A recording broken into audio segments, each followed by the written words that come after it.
খেতে বসে পড়েছি।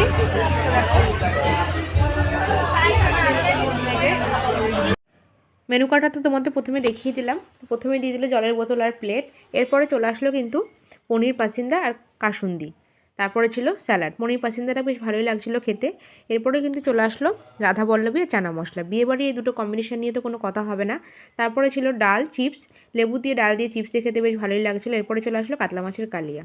তারপর আসলো আজকে সোস্টাপার মটন বিরিয়ানি এবং তার সঙ্গে স্বাদ বাড়াতে চলে আসলো চিকেন চাপ।